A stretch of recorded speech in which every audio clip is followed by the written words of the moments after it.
আসসালামু আলাইকুম সুপ্রিয় শ্রোতা।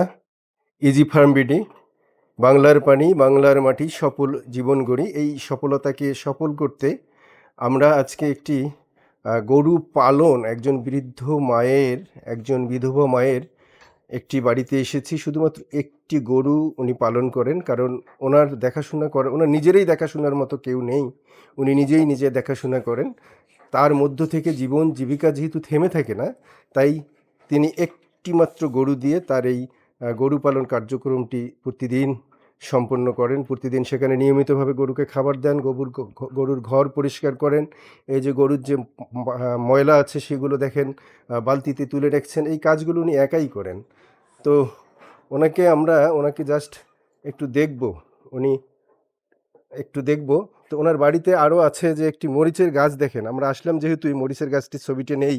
এই মরিচের গাছটা দেখেন, একটা সুন্দর মরিচ। এই মরিচের গাছ দিয়েই তার পরিবারের সারা বছরের মরিচের চাহিদা পূরণ হয়। এই কথাটি আমরা তার মুখ থেকেই শুনবো। এখানে আরও আছে দেখেন, তার এই বাড়িতে সুন্দর সুন্দর মুরগি আছে। মুরগিগুলো দেখেন চলাফেরা করতেছে, এবং ওনার রান্নার যে ওনার ব্যবস্থাটা নেই, এই বয়সে খড়ি লাকড়ি দিয়ে রান্না করেন। এই যে একটা সুন্দর একটি চুলা, এই চুলা, অস্থায়ী চুলা, এটা যখন তখন যেখানে সেখানে নিয়ে যাওয়া যায়।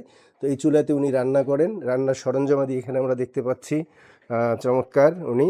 তো এই মাকে আমরা স্যালুট জানাবো যে তিনি একাই এই বাড়িটিতে থাকেন। এনাকে সঙ্গ দেওয়ার মতো, ওনার অসুস্থতার কারণে হোক, ওনার একটু প্রয়োজনের কারণে হোক, উনি নিজেই নিজেরটা সেরে নেন। ওনার বাড়িতে আসলে আর কেউ নেই, উনি একাই এই বাড়িতে থাকেন। তো উনি বাইরে চলে গেলেন। তো যেহেতু উনি বৃদ্ধ বয়স্ক মানুষ, তাই তার সাক্ষাৎকারটি আজকে নেওয়া সম্ভব হলো না। আমরা সবাই তার জন্য প্রার্থনা করব, তার জন্য দোয়া করব। আল্লাহ তাআলা তাকে যেন সুস্থ রাখেন, তাকে যেন দীর্ঘজীবন দান করেন। সবাইকে আগামী কোনো পর্বে অংশগ্রহণ করার জন্য